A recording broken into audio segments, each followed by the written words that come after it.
Sir, ವಿಶೇಷವಾಗಿ south India ಮಕ್ಕಳು depress ಆಗಿದೆ. ಇದು ನೀಟ್ ಜಾರಿಗೆ ಬಂದಾಗಿಂದ 2017 ಇಂದ ಅಫಿಷಿಯಲಿ ನೀಟ್ ಎಕ್ಸಾಮು ಅಂದರೆ ಕನ್ಸಿಡರ್ ಮಾಡ್ತಾರೆ. ಇದುವರೆಗೂ 3ನೇ ಬಾರಿ, ಎವ್ರಿ 2 ಇಯರ್ಸ್ ಒಂದ್ಸಲ ನೀಟ್ ಪೇಪರ್ ಲೀಕ್ ಆಗ್ತಿದೆ. ಅದು ಲಾಸ್ಟ್ 2 ಟೈಮು ರಾಜಸ್ಥಾನಲ್ಲೇ ಲೀಕ್ ಆಗಿದೆ. ಇವಾಗ ಕೂಡ ರಾಜಸ್ಥಾನಲ್ಲೇ ಪೇಪರ್ ಲೀಕ್ ಆಗಿದೆ. ಅದು ಒಂದು ಕೋಚಿಂಗ್ ಸೆಂಟರ್ ಹಬ್ ಇರ್ತಕ್ಕಂಥ ಏರಿಯಾದಲ್ಲಿ ನಾಸಿಕಲ್ ಪೇಪರ್ ಲೀಕ್ ಆಗುತ್ತಂತೆ, ಅಲ್ಲಿಂದ ಕೇರಳಕ್ಕೆ ಹೋಗುತ್ತಂತೆ, ಗುರುಗಾವ್ಗೆ ಬರುತ್ತಂತೆ, ಹರಿಯಾಣಕ್ಕೆ ಬರುತ್ತಂತೆ, ಮಹಾರಾಷ್ಟ್ರಕ್ಕೆ ಬರುತ್ತಂತೆ. ಈಗ ಒಂದು 50 ಜನನಲ್ಲ, ಅವ್ರು 500 ಜನ ಅರೆಸ್ಟ್ ಮಾಡ್ಕೊಳ್ಳಿ. ಅದಲ್ಲ, ಈಗ 25 ಲಕ್ಷ ಮಕ್ಕಳ ಮಾನಸಿಕ ಸ್ಥಿತಿ, ಅವ್ರು ಮತ್ತೆ ಪ್ರಿಪೇರ್ ಆಗೋದು. National testing agency NEET exam conduct ಮಾಡೋಕ್ಕೆ 200 ಕೋಟಿ ಖರ್ಚು ಮಾಡಿದ್ರೆ ಎಕ್ಸಾಮಿನೇಷನ್ ಫೀಸ್ ಅಂತ ಅವ್ರು 300 ಕೋಟಿ ಲಾಭ ಮಾಡ್ತಾರೆ. ಅಂತ ಪ್ರಾಫಿಟ್ ಇರೋ ಆರ್ಗನೈಸೇಷನ್ ಒಂದು ಕ್ವಶನ್ ಪೇಪರ್ನ ಪ್ರಾಪರ್ ಆಗಿ ಎಕ್ಸಾಮ್ ಸೆಂಟರ್ಗೆ ತಲುಪಿಸೋಕ್ಕಾಗಲ್ವಾ? ಯಾರನ್ನ ಹೊಣೆ ಮಾಡಬೇಕು? ನ್ಯಾಷನಲ್ ಟೆಸ್ಟಿಂಗ್ ಏಜೆನ್ಸಿನ ಹೊಣೆ ಮಾಡಬೇಕಾ, ಇಲ್ಲ ಕೇಂದ್ರದ BJP ಹೊಣೆ ಮಾಡಬೇಕಾ? ಇದು ವೈಫಲ್ಯಕ್ಕೆ ಕಾರಣ. ಈಗ 25 ಲಕ್ಷ ಮಕ್ಕಳು ಅಂದರೆ ತಂದೆ ತಾಯಿ 1 ಕೋಟಿ, ಅಂದರೆ ಆ ಫ್ಯಾಮಿಲಿ ಸೇರಿಸಿದ್ರೆ 1 ಕೋಟಿ ಪಾಪ್ಯುಲೇಷನ್ ಮೇಲೆ ಇದು ಎಫೆಕ್ಟ್ ಆಗುತ್ತೆ. ನಾನು ಹೇಳೋದಿಷ್ಟೇ, ಕರ್ನಾಟಕದ ವಿದ್ಯಾರ್ಥಿಗಳಿಗೆ ನಾನು ರಿಕ್ವೆಸ್ಟ್ ಮಾಡ್ತೀನಿ, ದಯವಿಟ್ಟು ಪ್ಯಾನಿಕ್ ಆಗಬೇಡಿ. ಏನು ಮಾಡೋಕ್ಕಾಗಲ್ಲ. ಆರ್ಟ್ ಆಫ್ ಲಿವಿಂಗ್ ಅಲ್ಲಿ ಬಂದು ಭಾಷಣ ಮಾಡ್ತಾರೆ ವಿದ್ಯಾರ್ಥಿಗಳ ಸೈನ್ಸ್ ಆಫ್ ಸಫರಿಂಗ್, ಕೇಳೋರಿಲ್ಲ, ಏನೂ ಮಾಡೋಂಗಿಲ್ಲ. ಅವ್ರಿನ್ನ 15 ದಿನಕ್ಕೆ ನೀಟ್ ನಡೆಸ್ತಾರೋ, 1 ತಿಂಗಳಿಗೆ ನೀಟ್ ನಡೆಸ್ತಾರೋ, ಒಂದು 10-15 ದಿನ ಅಂತೂ ಬೇಕು. ದಯವಿಟ್ಟು ಮೆಂಟಲಿ ಪ್ರಿಪೇರ್ ಆಗಿ. 15 ಡೇಸಿಗೆ ಬಂದರೆ ಹೆಂಗೆ ಓದಬೇಕು, 30 ಡೇಸ್ಗೆ ಬಂದರೆ ಹೆಂಗೆ ಓದಬೇಕು, ಅಕಸ್ಮಾತ್ 45 ಡೇಸ್ ಬಂದರೆ ಹೆಂಗೆ ಓದಬೇಕು. ಇವತ್ತಿಂದ ಪ್ರಿಪರೇಷನ್ ಮೋಡಕ್ಕೆ ಬನ್ನಿ. ಡೈಲಿ ಗೂಗಲ್ ಸರ್ಚ್ ಮಾಡಿ ಯಾವಾಗ ಎಕ್ಸಾಮ್ ಅಂತ ತಲೆಗೆಡ್ಸ್ಕೋಬೇಡಿ. ಆಲ್ ಟಿಕೆಟ್ ರಿಲೀಸ್ ಮಾಡ್ತೀವಿ ಅಂತ ಹೇಳಿದ್ದಾರೆ.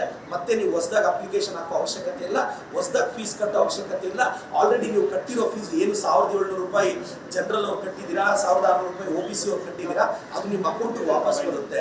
ಆಲ್ ಟಿಕೆಟ್ ಸೆಂಟರ್ ಒಂದು ಸಲ ಚೆಕ್ ಮಾಡ್ಕೊಳ್ಳಿ. ದಯವಿಟ್ಟು ಪ್ರಿಪೇರ್ ಆಗಿ. ಕರ್ನಾಟಕದ ವಿದ್ಯಾರ್ಥಿಗಳು 1,80,000 ನಿಮ್ಮ ತಂದೆ ತಾಯಿಗಳ ಪೋಷಕರ ಪರಿಶ್ರಮ, ನಿಮ್ಮ ಪರಿಶ್ರಮ ವಿಫಲ ಆಗಬಾರ್ದು. ಇನ್ನೊಂದು 15-20 ಡೇಸ್ ದಯವಿಟ್ಟು ತಮ್ಮ ಕಾಲೇಜುಗಳಿಗೆ ಹೋಗ್ತಿರೋ, ವಿದ್ಯಾಸಂಸ್ಥೆಗಳಿಗೆ ಹೋಗ್ತಿರೋ, ಪ್ಲೀಸ್ ಸೀರಿಯಸ್ ನೋಟಲ್ಲಿ ಪ್ರಿಪ್ರೇಷನ್ ಸ್ಟಾರ್ಟ್ ಮಾಡಿ. ಈ ಬಾರಿ NT ಅವರು ಟ್ರಾನ್ಸ್ಪರೆಂಟ್ ಆಗಿ ನಡೆಸ್ತಾರೆ ಅಂತ ಏನು 10 ದಿನ ಇದ್ದಾಗ NT ಅವರು ಈ ಪಾರ್ಟಿ ಟ್ವೀಟ್ ಮಾಡಿದ್ದು ನಾನು ನೋಡಲೇ ಇಲ್ಲ ಸರ್. ಒಂದು 4 ದಿನ ಇತ್ತು sir exam. We are 10 steps ahead. ನೀವು ಚಿಕ್ಕ ಮಕ್ಕಳಲ್ಲ, ನೀವು ಬೆಳೆದಿದ್ದೀರಾ, ನಾವು ನಿಮಗಿಂತ 10 ಹೆಜ್ಜೆ ಮುಂದೆ ಇದ್ದೀವಿ. ಟ್ವೀಟ್ ನೋಡಬೇಕು sir. State, nation, social media ಎಲ್ಲ ಭಯ ಬಿಟ್ಬಿಟ್ರು. ಏನಪ್ಪ NT ಅವ್ರು ಹಿಂಗೆ ಟ್ವೀಟ್ ಮಾಡಿದ್ದಾರೆ, ಏನೇನಾಗುತ್ತೋ, ಪೇಪರ್ ಹೆಂಗೆ ಬರುತ್ತೋ. ಒಂದು 5 ಮಾಡೆಲ್ ಕ್ವಶನ್ಸ್ ಹಾಕಿದ್ರು ಸರ್ NT ಅವರು.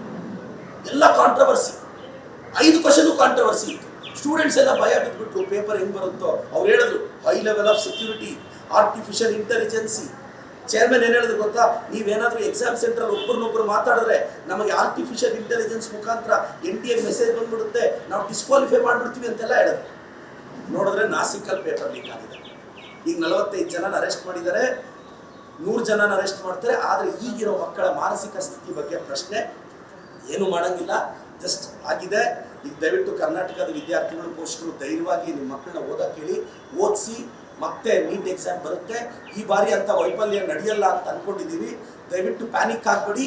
ಆಲ್ ದಿ ಬೆಸ್ಟ್ ಅಂತ ಹೇಳಕ್ಕೆ ಬಯಸ್ತೀನಿ ಸರ್.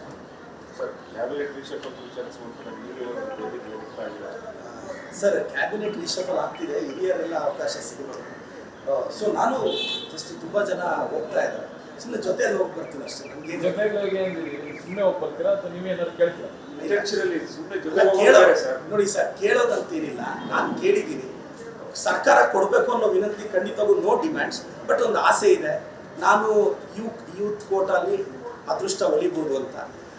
ಸಿಕ್ಕಿದ್ರೆ ವೆಲ್ ಅಂಡ್ ಗುಡ್, ಸಿಗಲಿಲ್ಲ ಅಂದರೆ ಸೀನಿಯರ್ಸಿಗೆ ಸಿಗ್ತಾರೆ. ಈಗ ನಮ್ಮಲ್ಲಿ ಸುಬ್ಬಾರೆಡ್ಡಿ ಸಾಹೇಬ್ರು ಇದ್ದಾರೆ, ಅವರು ಸಿಕ್ಕಿದ್ರು ವೆಲ್ ಅಂಡ್ ಗುಡ್. ಸೀತಾರಾಮ್ ಸಾಹೇಬ್ರು ಇದ್ದಾರೆ, ಅವರು ಸಿಕ್ಕಿದ್ರು ವೆಲ್ ಅಂಡ್ ಗುಡ್.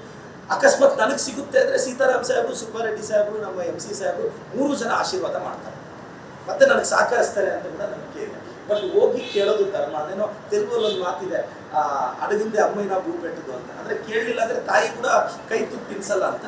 ಸೊ ನಾನು ಹೋಗಿ ಕೇಳ್ತೀನಿ, ಒಂದು ಅವಕಾಶ ಕೊಡಿ ಅಂತ. ಸೊ ನಾನು ಹೋಗಿ ಬರ್ತೀನಿ ಸರ್. Thank you sir.